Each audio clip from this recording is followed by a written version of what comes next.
नमस्कार, रिवा 24 के ताजा तरीन अंक के साथ मैं शैलेंद्र। सबसे पहले प्रमुख खबरें। धनतेरस के शुभ अवसर पर मिट्टी से लेकर सोने तक की हुई जमकर खरीदारी। भगवान धन्वंतरि के जयंती अवसर पर शासकीय आयुर्वेद महाविद्यालय में मनाया गया राष्ट्रीय आयुर्वेद दिवस। पुलिस द्वारा समय समय पर डायरी न पेश करने के चलते हत्या के आरोपी को मिली जमानत। परिजनों ने लगाया पुलिस पर पैसे लेकर डायरी न पेश करने का आरोप। और प्रयागराज से मैहर पैदल दर्शन करने जा रहे अधेड़ को अज्ञात वाहन ने मारी ठोकर, मौके पर हुई मौत।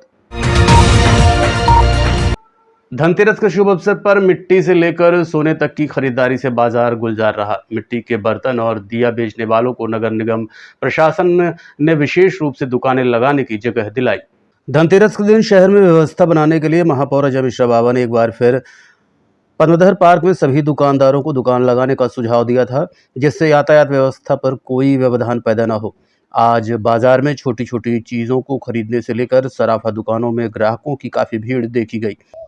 देखिए क्या है कि 2022 से जब से नगर निगम में कांग्रेस का महापौर बना, जिसे लोगों ने जनता ने चुना, तब से हम लोगों ने जमीन में बैठ के जो व्यापार करते हैं, जैसे मिट्टी के दिया बनाना और आपके मिट्टी के बर्तन बनाना, लकड़ी के बर्तन बनाना, उनसे हम लोगों ने कभी भी यहाँ पर वसूली हमारे नगर निगम में नहीं हुई। 2022 से लेकर आज तक ये तीसरी बार हम लोगों ने ये प्रयास किया कि रीवा के सारे लोगों के लिए एक हाट बाजार जैसी व्यवस्था बने।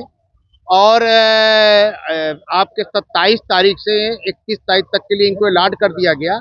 यहीं पर सारी सामग्री मिलेंगी, जिससे कि शहर में जाम की स्थिति न बने। लोगों से लगातार हम लोग ये अपेक्षा करते हैं, जो छोटे व्यापारी हैं, को व्यवस्था बनाएं। और दिक्कत इस चीज़ की है कि वो व्यवस्था भी नहीं बना रहे हैं। हमारे नगर निगम के अमला के लोग लगे हुए हैं टीम, और व्यवस्था बनाने में हम लोग कोशिश ये कर रहे हैं कि ये जो प्रथा है परमानेंट चालू हो जाए, उससे एक ही जगह सारी व्यवस्थाएं हो जाए। ये पतंगा पार्क के काफी विकसित हो चुका है, काफी जमीन अभी भी खाली है, तो क्या बाहर जो अभी भी नहीं, सबको हमने बोला है। आपने अभी देखा भी है कि हमारे नगर निगम के पूरे एम्प्लॉइज लगे हुए हैं। लोग बाग मानते नहीं है, जो छोटे व्यापारी हैं ठेला में, लोगों को लगता है कि सड़क में ही होना चाहिए, जबकि सड़क अगर खाली रहेगी तो जाम की स्थिति निर्मित नहीं होगी। हम उस व्यवस्था में लगे हैं कि जाम की स्थिति निर्मित ना हो, इसलिए हम हमारे MIC के सारे सदस्य इसको घूम के समझाई दे रहे हैं। नहीं, ऐसा कोई नहीं लिया गया पैसा। ये हम लोग घर में 2 महीने से पहले ही काम करते घर पे, तब जाके त्योहार आता तो हम बेचते हैं यहाँ आके। पहले सड़क के किनारे लगाते थे, तो वहाँ बोले यहाँ मत लगाओ, जाम रहता है। आप लोग हम लोग के लिए जगह दे दी गई है अच्छी यहाँ, बिना पैसे के। ये बताइए, जो मार्केट में काफी डिजाइन वाली दिया हुआ है, इससे आप लोगों को हाँ, पड़ता है सर फर्क, क्योंकि देखिए हम लोग का जो प्रोडक्ट होता है वो बाहर का आ जाता है तो उतना ज़्यादा नहीं बिक पाता। हम लोगों का बर्तन बच जाता है, कोई भी मिट्टी का हो, उसका कॉपी किया जा रहा है ना। आपका मतलब कि उससे भी सस्ता बिकता है? हाँ, उससे सस्ता भी बिकता है। वो ये 5 का एक नहीं लेंगे और उसको वो 10 का एक देंगे, ले लेते हैं ग्राहक लोग, तो वही है। फिर भी बिजनेस आशा है, इसी आशा में बेचते हैं कि बिकेगा। मेरा नाम संदीप। इधर सर्राफा व्यापारियों का कहना है कि लोगों को अनुमान था कि महंगाई के कारण बिक्री कम होगी, लेकिन इस बार लोग बढ़ चढ़कर खरीदारी कर रहे हैं। इसका कारण सर्राफा व्यापारियों ने यह भी बताया कि सोने और चांदी का लगातार रेट बढ़ रहा है और लोग इसे सेविंग के तौर पर खरीद रहे हैं। सर्राफा व्यापारियों का यह भी अनुमान है कि 1 साल के अंदर सोने का भाव 1.5 लाख तक पहुंच सकता है, जो आज 80,000 रुपए के लगभग है। वहीं यही दशा चांदी की भी है। कुल मिलाकर देखा जा रहा है कि आज धनतेरस के दिन बाजार पर महंगाई का कोई असर नहीं दिखाई दिया और लोग इस परंपरा को मनाने के लिए कई तरह की सामग्री खरीद रहे हैं, जिसमें सोना, चांदी, हीरा भी शामिल रहा। ये ऐसा धनतेरस है, ऐसा योग बना है कि जितना भी रेट बढ़ रहा है उतनी ही पब्लिक गोल्ड लेने के लिए अग्रसर है। इस बार गोल्ड लेने में महिलाओं के साथ पुरुष भी साथ दे रहे हैं, क्योंकि उनको ये आभास हो गया है कि हर 10 से 15 साल में गोल्ड सबसे टॉप में रिटर्न देता है। इस बार सबसे अच्छा रिटर्न दिया उसने, साल भर में 40% के लगभग। तो महिलाओं के साथ पुरुष भी मतलब साथ उनका दे रहे हैं और हाथों हाथ पुरुष भी गोल्ड में इन्वेस्टमेंट कर रहे हैं। सोने का लगभग 80,000 के आसपास अभी चल रहा है और भविष्य में 1.25 लाख रुपए के आसपास जाने का उम्मीद है 2025 में। और चांदी तो अभी लगभग 98,000 के आसपास है। चांदी भी 2 लाख के आसपास से विद इन 1 से 2 ईयर में चला जाएगा। धनतेरस की सबसे पहले तो रीवा वासियों को हार्दिक बधाई। और बढ़े हुए दाम में हर कोई परेशान है, लेकिन क्योंकि युद्ध की स्थितियां हैं पूरे विश्व में, जिसकी वजह से रेट बढ़ रहे हैं और बढ़ेंगे ऐसा लोग मान रहे हैं, इसलिए खरीदारी में रुझान है और लोग जम के खरीदारी कर रहे हैं। हमें इस बढ़े हुए दामों में हम डिस्काउंट के रूप में लोगों को राहत दे सकते हैं, वो हम अपनी ओर से प्रयास कर रहे हैं। आज क्या रेट चल रहा है? आज 81,500। ऐसे चांदी का क्या है? चांदी भी लगभग 1 लाख। ज्यादा देगा। चांदी भी अभी उसकी बढ़ा है, चांदी लोग ज्यादा पसंद कर रहे हैं अभी 1,000 के लगभग। बाजार कैसा है इस बार का?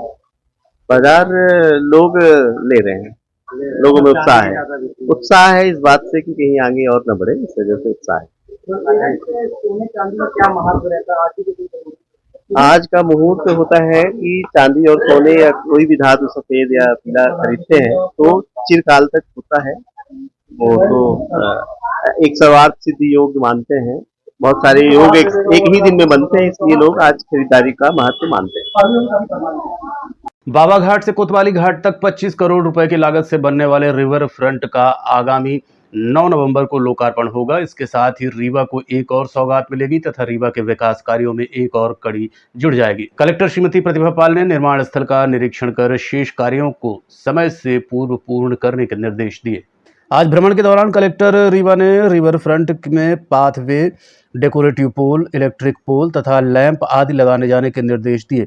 उन्होंने पाथवे में ग्रीनरी के लिए उद्यान विभाग से समन्वय कर फूल एवं पौधे लगाने के निर्देश निर्माण विभाग के अधिकारियों को दिए। उन्होंने कहा कि रिवर फ्रंट में सुरक्षा के लिए पुलिसकर्मी नियुक्त किए गए हैं जो लगातार भ्रमण करेंगे और सुरक्षा की पुख्ता व्यवस्था सुनिश्चित कराएं। कलेक्टर ने भ्रमण के दौरान बाबा घाट के गेट निर्माण तथा प्रवेश स्थल पर सौंदर्यीकरण के लिए बनाए जा रहे कार्य को भी देखा तथा इसे शीघ्र पूर्ण कराने के निर्देश दिए। उन्होंने बाबा घाट के सामने की तरफ पुल को लेकर प्रवेश द्वार तक पानी के निकासी के लिए नाली बनाकर मुख्य नाले से जोड़ने के निर्देश पीडब्ल्यूडी अधिकारियों को दिए। कलेक्टर ने बाबा घाट में 200 KLD के STP निर्माण कार्य का अवलोकन किया तथा इसके लिए सिविल कार्य को 8 नवंबर तक पूर्ण करने के निर्देश दिए। इस STP के माध्यम से नाले का गंदा पानी साफ होगा और फिर नदी में पानी मिलेगा। भ्रमण के दौरान आयुक्त नगर निगम डॉक्टर सौरभ सोनवणे, कार्यपालन यंत्री PWD मनोज द्विवेदी, कार्यपालन यंत्री हाउसिंग बोर्ड अनुज सिंह, कार्यपालन यंत्री नगर निगम राजेश सिंह तथा सहायक यंत्री हाउसिंग बोर्ड हिमांशु वर्मा एवं अन्य विभागीय अधिकारी उपस्थित रहे। पुलिस द्वारा समय पर डायरी पेश न करने के चलते हत्या के आरोपी को जमानत मिल गई, जिसको लेकर परिजनों ने आरोप लगाया कि पुलिस ने लंबी रकम देकर आरोपी को फायदा पहुंचाया है। रीवा के मनगमा थाना क्षेत्र में एक बहुचर्चित हत्याकांड मामले में पुलिस की बड़ी चूक सामने आई है। 90 दिन के भीतर चार्जशीट न पेश करने पर न्यायालय ने आरोपी को जमानत दे दी।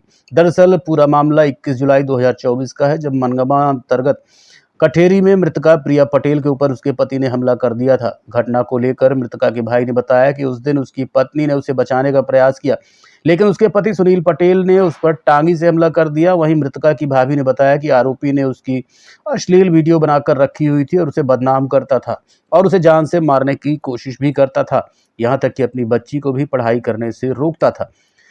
शक को लेकर हुए विवाद के चलते ये हत्या हुई थी। अब 90 दिन तक पुलिस द्वारा चार्जशीट पेश न करने पर आरोपी को जमानत मिलने के बाद परिजनों ने पुलिस के ऊपर पैसे लेकर जानबूझकर डायरी पेश न करने का आरोप लगाया है। वहीं आरोपी जमानत के बाद से लापता है, जिससे उसके परिवार को भी खतरा है, क्योंकि आरोपी ने कहा था कि जैसे ही बाहर आऊंगा तो सबको मार दूंगा। देखिए, हत्या दिनांक 21/7/2024 की है। उसी दिन अरेस्ट हो गया था पुलिस द्वारा। 22/7 को इनको पेश किया गया और उसी दिन इनको सेंट्रल जेल भेज दिया गया था। अच्छा, लॉ ये कहता है कि धारा 187 जो BNS की है, 90 दिन के भीतर पुलिस को चार्जशीट सबमिट करनी होती है न्यायालय के समक्ष। अच्छा, इसमें 90 दिन पूरे हो रहे थे 20 अक्टूबर 2024 को, और पुलिस द्वारा इसमें इतनी बड़ी चूक, या चूक के अलावा आप ये कह सकते हैं जानबूझ के चार्जशीट को दबाए रखा गया, सिर्फ और सिर्फ इस नियत से कि आरोपी को बेल मिल सके। अच्छा, 90 दिन के अंदर जब चार्जशीट या चालान पेश नहीं होता है तो सुप्रीम कोर्ट और वैसे भी BNSS के अंदर ये एक प्रावधान है कि उसको डिफॉल्ट बेल मिलना चाहिए एज मैटर ऑफ राइट। तो उसने 21 अक्टूबर को 2024 को उसने डिफ़ॉल्ट बेल के लिए एक आवेदन दिया और 22 तारीख को उसको डिफ़ॉल्ट बेल मिली। अच्छा, डिफ़ॉल्ट बेल मिलने के तुरंत बाद ही पुलिस द्वारा एक चार्जशीट मतलब सबमिट कर दी गई कोर्ट में और इस पूरे घटनाक्रम में पुलिस द्वारा जानबूझ के ये पूरा कोताही की गई, क्योंकि जुलाई के महीने में ही पूरी कार्यवाही कंप्लीट कर ली गई थी। सितंबर के महीने में इनके द्वारा जिस कुल्हाड़ी से हत्या की गई थी और बाकी जो वेपन्स थे उनको एफएसएल के लिए भेज दिया गया था। इसमें कोई और औचित्य नहीं था कि इसमें चार्जशीट डिले की जाए और इनके द्वारा जानबूझ के एक आरोपी को पकड़ा नहीं गया था। इसमें एक आरोपी उनकी जो सास थी दीपिका की, उनको जानबूझ के नहीं पकड़ा गया था, वो जबकि घर पे ही थे। और ससुर और जो उनके जेठ थे उनको 14 अगस्त को इनके द्वारा कुछ धाराएं इसमें एक्स्ट्रा लगाई गई थी और उसके अंतर्गत फिर गिरफ्तार किया गया था। और 21 अक्टूबर को पुलिस द्वारा बाद में इस पूरे घटनाक्रम में अपने आप को जस्टिफाई करने के लिए एक आवेदन पेश किया गया एसपी साहब के समक्ष कि इसमें वो फरार चल रही हैं और उनका फरारी के लिए उनके ऊपर इनाम घोषित किया जाए, जो कि सिर्फ और सिर्फ लीपापोती करने के उद्देश्य से किया गया है। अच्छा, इसमें इनके द्वारा जो फरियादी हैं इनके द्वारा सूचना ये भी मिली है कि वहाँ पे पुलिस अधिकारियों को और बाकी लोगों को कुछ आर्थिक मतलब समझौते भी किए गए हैं और उसके अंतर्गत मनवा थाना है इसमें।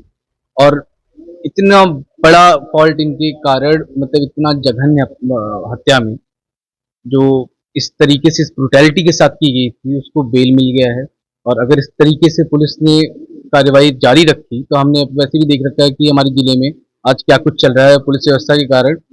मतलब इतना ज्यादा अपराध बढ़ा हुआ है और यही कारण है कि आप 90 दिन तक जानबूझ की चार्जशीट नहीं पेश कर रहे हैं, आप सो रहे हैं या आप जानबूझ के कर रहे हैं और इनके खिलाफ कोई कार्यवाही नहीं होती है। ये बताइए, अभी 3 महीने में जारी पेश की जाती है, इसके लिए क्या प्रोसीजर आवेदन देना चाहिए? इनको अगर ये बताएं कोई विशेष कारण है जिससे कारण की इन्वेस्टिगेशन पूरी नहीं हो सकती है और वो आवेदन इनको जो मजिस्ट्रेट हैं या कोर्ट के समक्ष इनको देना पड़ेगा। कोर्ट के द्वारा जब उचित पाया जाएगा कि हाँ इसमें एक उचित कारण है जिस कारण से इन्वेस्टिगेशन पूरी नहीं हो सकी है, तब उसको इनको एक एडिशनल चार्जशीट पेश करने का हमेशा प्रावधान रहता है। लेकिन इस केस में ना तो इनके द्वारा कोई भी किसी भी प्रकार का आवेदन कोर्ट के समक्ष पेश किया गया, इनको एडिशनल कोई विवेचना करनी है, ना ही किसी प्रकार की विवेचना इसमें शेष है। सिर्फ इनके द्वारा ये बताया गया कि इसमें एक आरोपी गिरफ्तार नहीं है, तो वो कोई कारण ही नहीं हुआ। और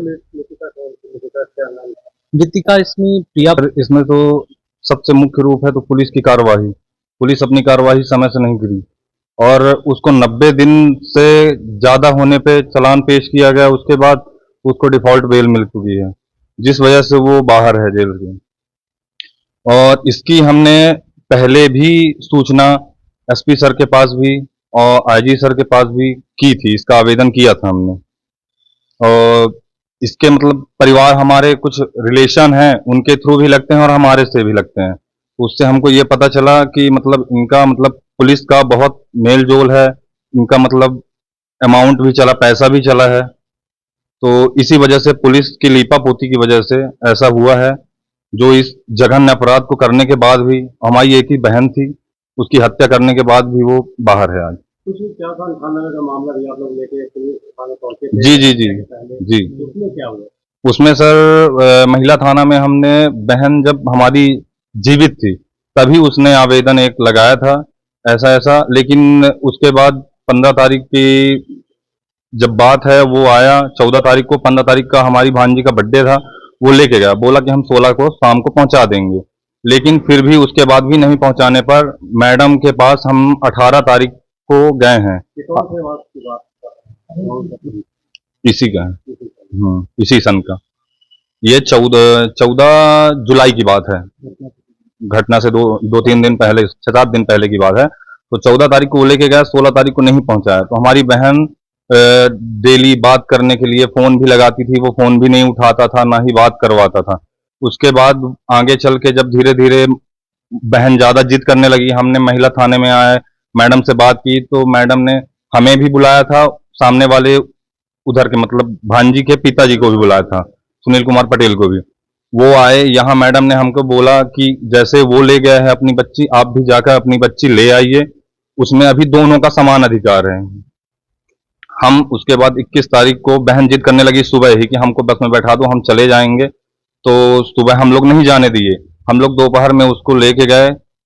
करीब 2 बजे के आसपास हम लोग निकले, 2:30 बजे के आसपास हम लोग घर के पास पहुंच गए थे। जैसा कि उसके कहे अनुसार वो जिस दिन 14 तारीख को आया था तो उसने हमसे ये चीज डायरेक्ट बोला कि हमारे घर में माँ, बाप और भाई हमारे घर नहीं आएंगे बिल्कुल भी। तो मैं अपनी वाइफ को लेके गया था, अंजलि पटेल, जो कि मेन वहाँ की गवाह थी। हम लोग मैं, पापा और मेरा एक दोस्त था आनंद विश्वकर्मा, हम लोग रोड पे ही खड़े थे, रोड से काफी दूर थे, उनके घर से काफी दूरी पे थे। हमारी बहन और हमारी पत्नी घर के पास गई, वहां बच्ची को लेने के लिए जो भी बातें चीतें हुई, उनके परिवार के सब सास, ससुर, जेठ, जेठानी, जीजा, बहन सब वहीं पे उपस्थित थे। उनकी मौजूदगी में ये चीज हुआ है और उनके घर वालों ने पूरा समर्थन किया, पूरा सहयोग किया है इस हत्या में। स्वास्थ्य विभाग की टीम ने एक ही दिन में 2 नर्सिंग होम और एक डेंटल क्लिनिक को सील कर दिया। वहीं कार्रवाई की खबर फैलते ही कथित डॉक्टरों में हड़कंप मच गया और वो अपनी दुकानें बंद करके फरार हो गए। ये कार्रवाई सोमवार को स्वास्थ्य विभाग टीम ने जबा तहसील में की, जहां संचालित नर्सिंग होम में जांच के दौरान डॉक्टर और स्टाफ कोई भी नहीं था। मरीज अंदर भर्ती थे और उनका इलाज कौन कर रहा था, इसकी जानकारी मरीजों को भी नहीं थी। फिलहाल लापरवाही मिलने पर अधिकारियों ने 2 नर्सिंग होम सहित एक क्लिनिक को सील कर दिया है। सूचना पर अधिकारियों ने जबा के श्रीहरि हॉस्पिटल व अष्टभुजा हॉस्पिटल एवं रिसर्च सेंटर में दबिश दी थी। जांच में पाया गया कि दोनों अस्पताल में कोई डॉक्टर मौजूद नहीं था। जब डॉक्टर के संबंध में जांच दल ने जानकारी मांगी तो कुछ फर्जी कर्मचारियों ने बताकर बचने का प्रयास किया। यहां तक कि पूरा मेडिकल स्टाफ भी मौजूद नहीं था। परिसर के अंदर मेडिसिन कचरा चारों तरफ फैला हुआ था। दोनों नर्सिंग होम में मरीजों को भर्ती किया गया था। वहीं अधिकारियों ने जबा में संचालित विद्या डेंटल क्लिनिक की जांच की तो वो भी बिना अनुमति के संचालित पाई। उसको भी अधिकारियों ने मौके पर सीज कर दिया। राष्ट्रीय एकता दिवस पर रीवा में सरदार वल्लभ भाई पटेल की जयंती अवसर पर रन फॉर यूनिटी का आयोजन किया। सरदार वल्लभ भाई पटेल जयंती पर राष्ट्रीय एकता दिवस के अवसर पर रीवा में रन फॉर यूनिटी कार्यक्रम का आयोजन हुआ। इस कार्यक्रम का उद्देश्य भारत की एकता और अखंडता को बनाए रखने के प्रति जागरूकता फैलाना और युवाओं में एकता और भाईचारे की भावना को प्रोत्साहित करना था। इसमें शहर के विभिन्न संगठनों, स्कूलों, कॉलेजों के विद्यार्थियों और आम नागरिकों ने भाग लिया। रन फॉर यूनिटी के माध्यम से लोगों ने सरदार पटेल के योगदान को याद किया और राष्ट्रीय एकता की शपथ ली।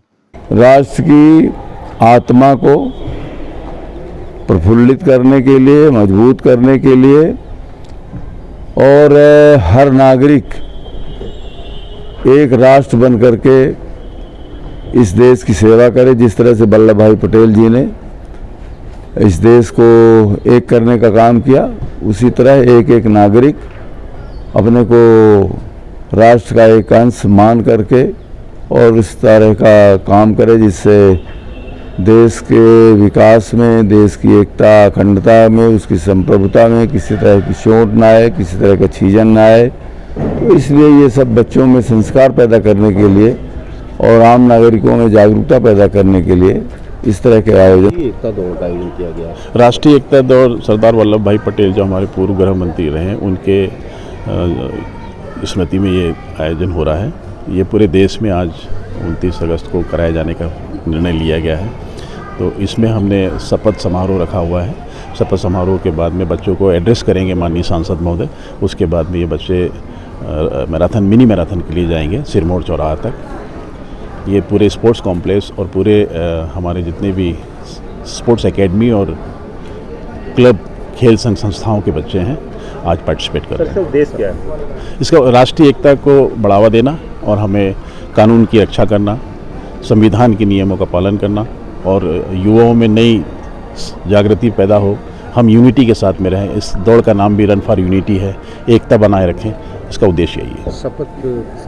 शपथ में इसी बात का हम शपथ दिलाएंगे। 29 को की जा रही है, 29 को किया जाता है जी। 21 को दौड़ होती थी, आज 29 को हो रही है। ये चूँकि बहुत नियरेस्ट राष्ट्रीय त्यौहार है, बहुत सारे बड़े बड़े त्यौहार हैं जिसको पूरा देश दुनिया मनाती है, उसको संज्ञान में रखते हुए इसको ऊपर से ही आदेशित मिला है कि आज कराया जाए पूरे देश में और पूरे मध्य प्रदेश। मैं शपथ लेता हूं कि मैं राष्ट्र की एकता अखंडता और सुरक्षा को बनाए रखने के लिए स्वयं को समर्पित करूंगा और अपने देशवासियों के बीच यह संदेश फैलाने का भगवान धन्वंतरि की जयंती अवसर पर शासकीय आयुर्वेद महाविद्यालय में राष्ट्रीय आयुर्वेद दिवस का आयोजन किया गया। इस दौरान कई सांस्कृतिक कार्यक्रमों की प्रस्तुतियां की गई। 2016 में भारत सरकार ने भगवान धन्वंतरि की जयंती को राष्ट्रीय आयुर्वेद दिवस के रूप में मनाए जाने की घोषणा की थी। पहले आयुर्वेद दिवस 28 अक्टूबर 2016 को मनाया गया। तब से अब हर साल भगवान धन्वंतरि जयंती और धनतेरस वाले दिन राष्ट्रीय आयुर्वेद दिवस मनाया जाता है। 29 अक्टूबर यानी आज 9वां आयुर्वेद दिवस मनाया जा रहा है। हर साल इसे अलग अलग थीम के साथ मनाया जाता है। इस बार वैश्विक स्वास्थ्य के लिए आयुर्वेद नवाचार पर आधारित थीम पर मनाया जा रहा है। इस अवसर पर कई तरह के कार्यक्रम आयोजित किए जाते हैं, जैसे कि कॉलेज, अस्पताल और शिक्षण संस्थान में फ्री स्वास्थ्य शिविर लगते हैं। इस दिन को मनाने का उद्देश्य आयुर्वेद को बढ़ावा देना है। इसी अवसर पर रीवा के शासकीय आयुर्वेद महाविद्यालय में भगवान धन्वंतरि जयंती को राष्ट्रीय आयुर्वेद दिवस के रूप में मनाया गया। इस मौके पर विभिन्न कार्यक्रमों की प्रस्तुतियां दी गई और भगवान धन्वंतरि की पूजा की गई। छात्रों ने सांस्कृतिक कार्यक्रमों की भी प्रस्तुतियां दी। कार्यक्रम के दौरान डॉक्टर दीपक कुलश्रेष्ठ ने छात्रों को संबोधित किया और कार्यक्रम की जानकारी देते हुए बताया। राष्ट्रीय आयुर्वेद दिवस जो कि वर्तमान सरकार ने प्रारंभ किया था, ये 9वां राष्ट्रीय आयुर्वेद दिवस है।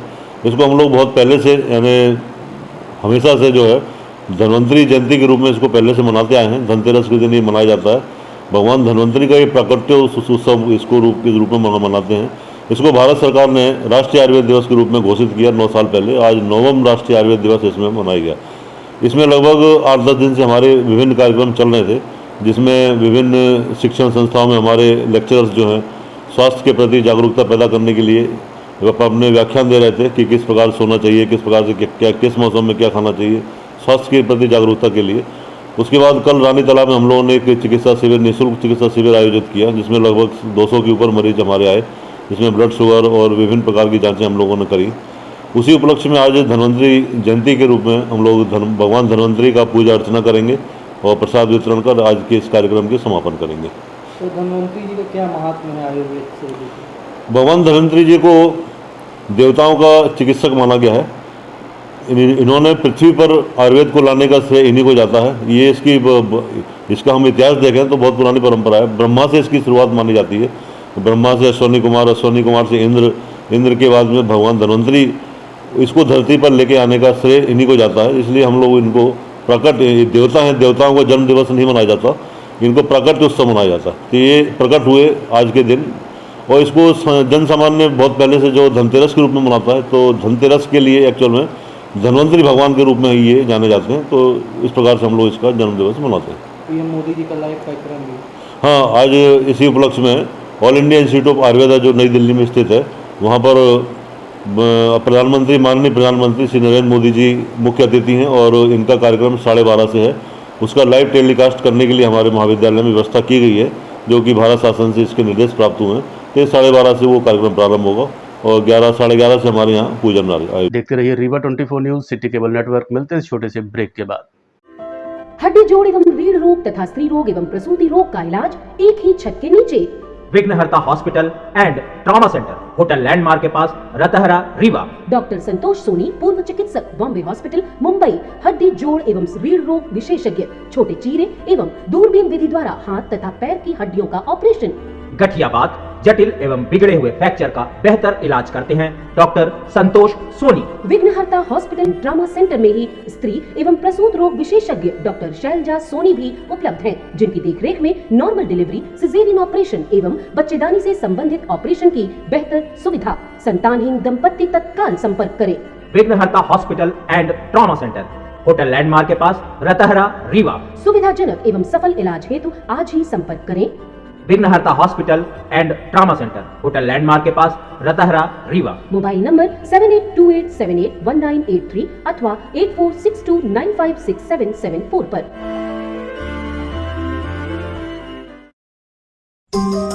Pentium point group of institutions BCI, PCI, AICTE नई दिल्ली व उच्च शिक्षा मध्य प्रदेश शासन द्वारा मान्यता प्राप्त तथा APSU रीवा और RGPV भोपाल से संबद्ध Pentium point group of institutions.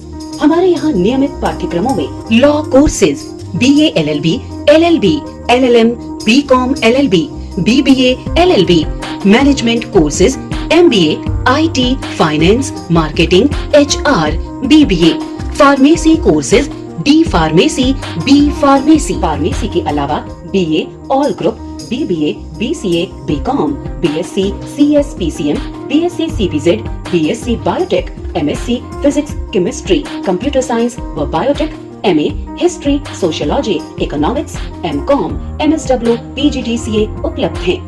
सन 2002 से लगातार आपकी सेवा में तत्पर Pentium point group of institutions. हमारे यहाँ उपलब्ध सुविधाएं hi tech infrastructure, highly qualified and experienced faculties, free bus facility for separate boys and girls, 500 computers with high-tech computer lab, AC auditorium, research level biotech lab, free e-library and e-journals। तो हमारा पता याद रखें, हमारा हेड ऑफिस है 24 हेडगेवार नगर, college चौक, रीवा। हमारे college campus हैं Karahiya Simaria road, Rewa और हरदी सिमरिया रोड, रीवा।